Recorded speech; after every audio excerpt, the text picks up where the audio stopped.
विधायक बनते हैं, वो मंत्री जब बन जाते हैं तो उनका जो है से वेतन एक विधायक वाला भी होता है, एक मंत्री वाला भी होता है। तो वो तो हम सरकार से, बिहार सरकार से और केंद्र सरकार से भी एक अनुरोध करेंगे से एक ही पेंशन जो 10 बेर विधायक बने, MP बने, मंत्री बने, बाकी एक ही भत्ता उनको मिलना चाहिए, क्योंकि 10 भत्ता जो मिलता है से हमारा देश को जो है से हानिकार होता है और देश जो है से हमारा कमी में जाता है। इसीलिए हम केंद्र सरकार से, बिहार सरकार से ये अनुरोध करेंगे से जो मंत्री एक बेर बन जाते हैं फिर दोबारा मंत्री बनते हैं, अध्यक्ष बनते हैं, 3 भत्ता उनका मिलता है। क्यों मिलता है? इसलिए एक ही भत्ता देते हैं। यदि छोटा प्रतिनिधि है तो उसका भी भत्ता मिलना चाहिए, उसका भी वेतन करना चाहिए। नमस्कार, मैं हूं संजीव कुमार और आप देख रहे हैं वेब समाचार। पूरे बिहार में पंचायत चुनाव हुए करीब 1 साल का वक्त गुजर चुका है। विगत 1 वर्षों में जो वर्तमान के मुखिया हैं, इनके द्वारा क्या कुछ डेवलपमेंट यानी विकास का काम किया गया है और इसके साथ साथ कुछ सम्मान की बातें, कुछ अधिकार की बातें होगी। तो अभी हम लोग समस्तीपुर जिला आए हुए हैं। समस्तीपुर जिला में मोहनपुर प्रखंड पड़ता है और पंचायत का नाम है डुमरी दसनी। और यहाँ के जो वर्तमान मुखिया हैं रीता देवी जी हैं। जनता इनको एक बार नहीं 2 बार इससे पूर्व मौका दे चुकी है। और इससे पूर्व जो मुखिया जी हैं महेश राय जी हैं, इनको भी जनता ने एक बार मौका दिया। चूँकि महिला सीट होने की वजह से रीता देवी को उतारा गया है और रीता देवी दूसरी बार मुखिया बनी है। यानी दोनों को अगर जोड़ जाए तो 3 टर्म से आप लोग यहाँ पे डेवलपमेंट एंड विकास करने का काम कर रहे हैं और जनता को आप पे लगातार भरोसा है। तो कुछ सिद्धांत और अधिकार के साथ साथ अन्य बातें हैं, पॉलिटिक्स की बातें होगी, तमाम मुद्दों पे बातचीत होगी। पहले तो महेश जी, आपको वेब समाचार में बहुत बहुत स्वागत करते हैं जी। धन्यवाद। अच्छी बताइए कि जब आपकी पत्नी है जी, जब मुखिया बनी और आप भी मुखिया थे, तो इस बार जब रीता देवी ने शपथ ली और शपथ लेने के बाद इनका प्रथम हस्ताक्षर जो हुआ किस कार्य योजना को लेकर के किया गया? देखिए यहाँ तो बहुत काम जो है से अधूरा मेरे पंचायत में दियारा इलाका था, इसलिए शपथ तो लिया गया था से इस पंचायत में हाई स्कूल नहीं था, हाई स्कूल हो गया है, इन साल प्राप्त हो गया है। ज़मीन ने ये बिहार सरकार भवन और हॉस्पिटल के लिए भी रीता देवी ने शपथ लिया था से हम हॉस्पिटल पंचायत में बनाएंगे निश्चित रूप में। जो ज़मीन पास हो गया है, उपलब्ध नहीं होने के कारण जो CO और पदाधिकारी को दिया गया है उस पर सुनवाई अभी तक नहीं हुआ। एक दिन झनमन भी हुआ अफसर से, कहा से ठीक है उसको नफ करवाते हैं। और पंचायत में रोड, सड़क, बिजली जो है से अधूरा था, उसमें हम लोग सांसद महोदय से भी कहकर RWD पास करवाए हैं रोड, जो अभी बन रहा है, जो जर्जर स्थिति था।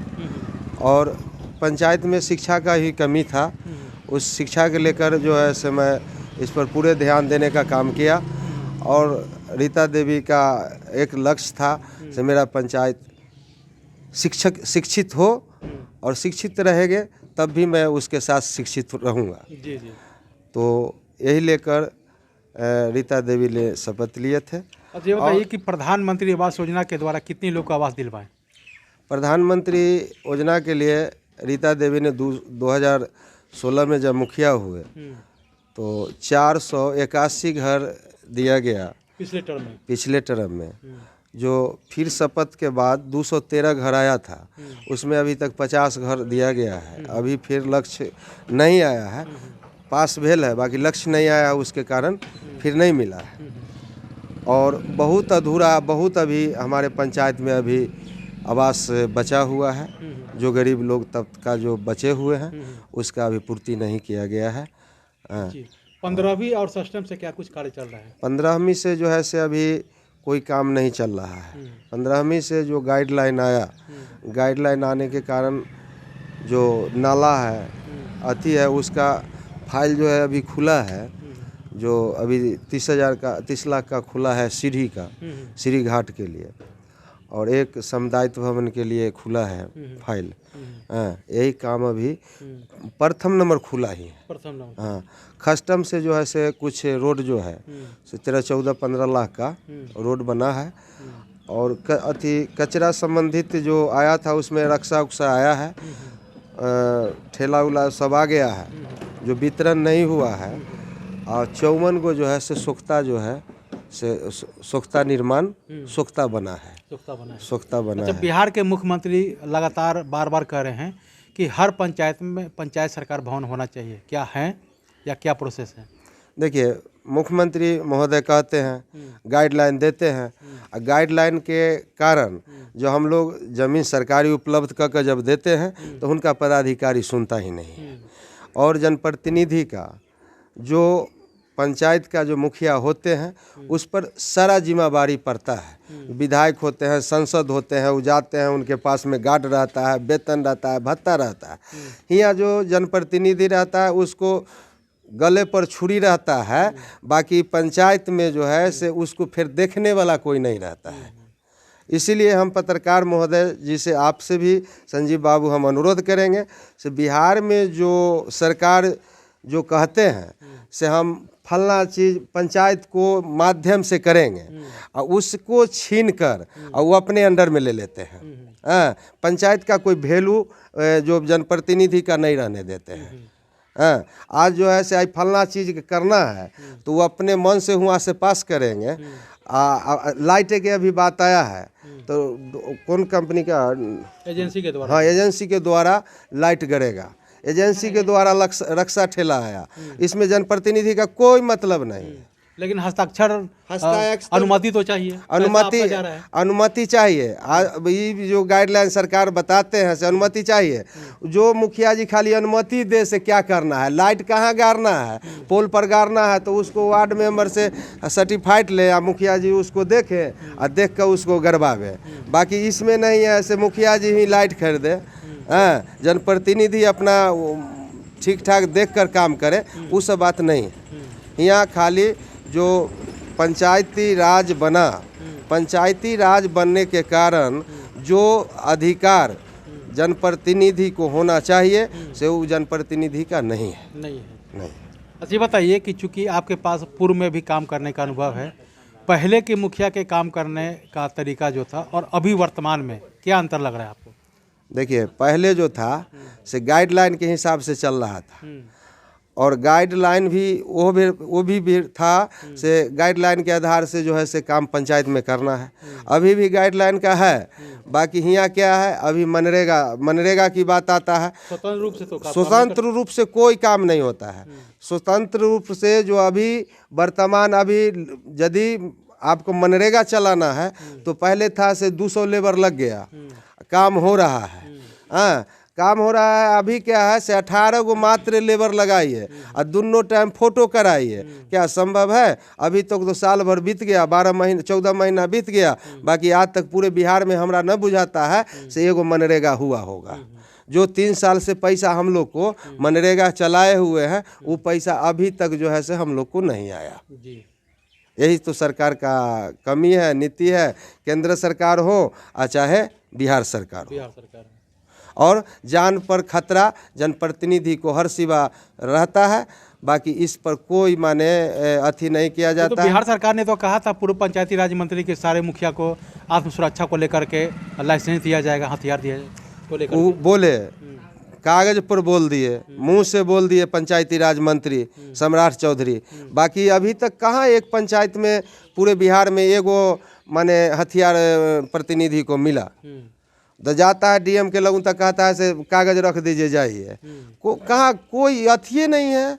संजीव बाबू, हम तो पत्रकार महोदय आप लोग से भी कहेंगे से यदि जनप्रतिनिधि को यदि चाहते हैं, बिहार सरकार चाहते हैं, पंचायती राज मंत्री चाहते हैं, हमारे मुख्यमंत्री चाहते हैं, तो निश्चित रूप में हथियार जरूरी उपलब्ध कराए, तभी हम लोग जानेंगे से हम लोग को जान माल का खतरा नहीं होगा। अन्य तो जान का तो खतरा निश्चित रूप में रहता है जनप्रतिनिधि को। एक जनप्रतिनिधि जब संसद बनते हैं, मुख्यमंत्री बनते हैं, विधायक बनते हैं तो उनको 4-4 गो गार्ड रहता है। बाकी एक पंचायत में यदि आई मार हो, पुलिस को फ़ोन करेंगे तो पुलिस भी 2 घंटा के बाद आएगा।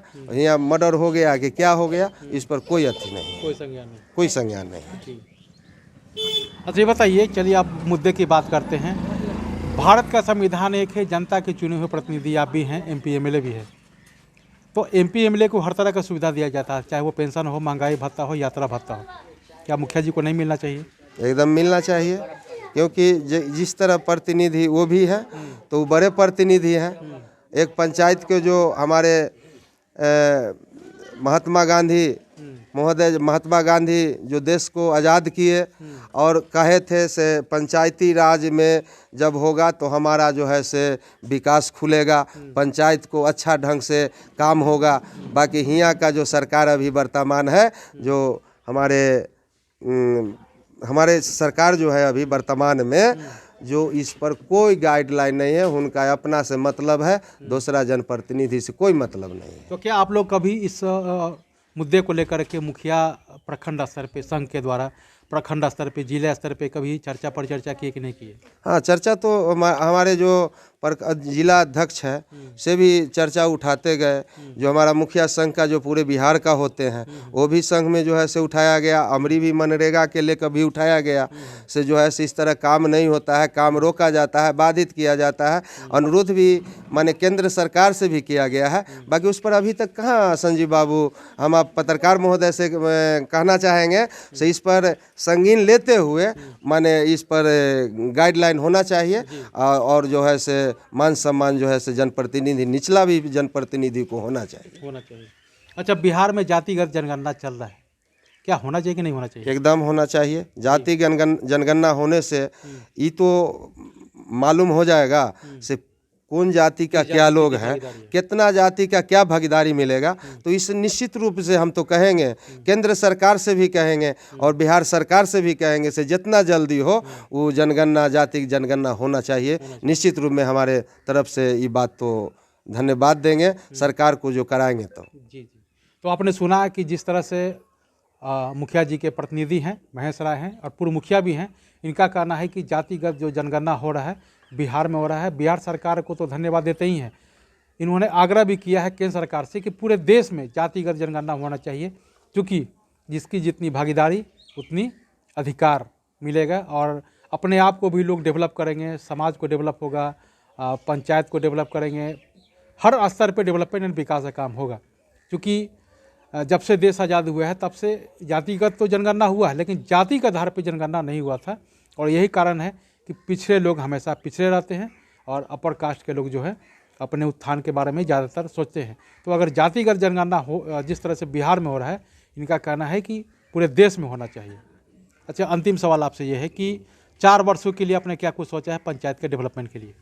4 साल के लिए तो मैं सोचा है बिहार सरकार भवन, हॉस्पिटल, हाई स्कूल निश्चित रूप में सरकार से हम अनुरोध करेंगे से जो हम लिखित दिया है सो प्रशासन महोदय से कहकर निश्चित रूप में करावे।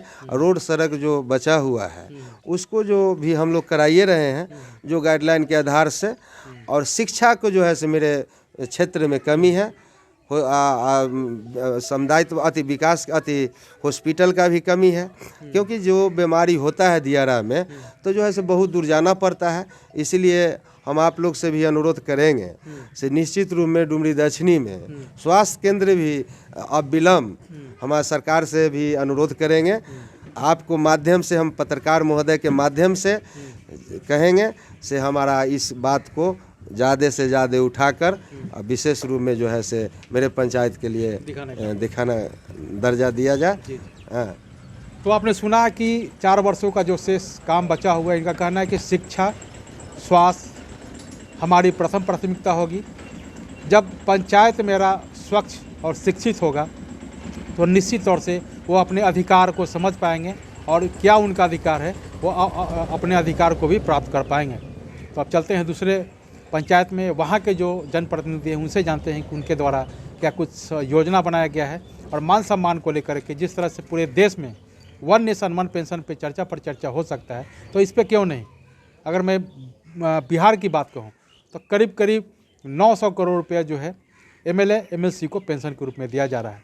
अगर दिया जाए तो सबको दिया जाए, नहीं तो 900 करोड़ रुपया जो दिया जा रहा है करीब करीब, अगर उनसे पंचायत की डेवलपमेंट की बात करें, जिस तरह से मुखिया जी ने कहा कि हमारे पंचायत में शिक्षा का बहुत ही अभाव है क्योंकि शिक्षण संस्थान नहीं है, तो अगर उन पैसे को इस पंचायत के डेवलपमेंट में यूज किया जाए तो कहीं ना कहीं फ़ायदेमंद साबित होगा। एक बात और हम कहना चाहेंगे संजीव बाबू से, जो विधायक बनते हैं वो मंत्री जब बन जाते हैं तो उनका जो है से वेतन एक विधायक वाला भी होता है, एक मंत्री वाला भी होता है। तो वो तो हम सरकार से, बिहार सरकार से और केंद्र सरकार से भी एक अनुरोध करेंगे से एक ही पेंशन जो 10 बेर विधायक बने, MP बने, मंत्री बने, बाकी एक ही भत्ता उनको मिलना चाहिए, क्योंकि 10 भत्ता जो मिलता है से हमारा देश को जो है से हानिकार होता है और देश जो है से हमारा कमी में जाता है। इसीलिए हम केंद्र सरकार से, बिहार सरकार से ये अनुरोध करेंगे से जो मंत्री एक बेर बन जाते हैं फिर दोबारा मंत्री बनते हैं, अध्यक्ष बनते हैं, 3 भत्ता उनका मिलता है। क्यों मिलता है? इसलिए एक ही भत्ता देते हैं। यदि छोटा प्रतिनिधि है तो उसका भी भत्ता मिलना चाहिए, उसका भी वेतन करना चाहिए और उसका भी सुरक्षा जो है से, आप पुलिस नहीं देते हैं तो उसका भी एक लाइसेंस जो है से बिहार का पास कराना चाहिए। यही हम सरकार से भी अनुरोध करेंगे, केंद्र सरकार से और बिहार सरकार से भी। आपने वेब समाचार में समय दिया, इसके लिए बहुत बहुत धन्यवाद। आपका भी धन्यवाद। आप जो मेरे दूरे पर चल का आए, मेरे पंचायत में आए हैं संजीव बाबू, इसीलिए आपका भी मेरे तरफ से धन्यवाद है, पंचायत के तरफ से भी धन्यवाद है। ये बात निश्चित उठाइए और ये बात के लिए हम आप लोग को धन्यवाद देता हूँ।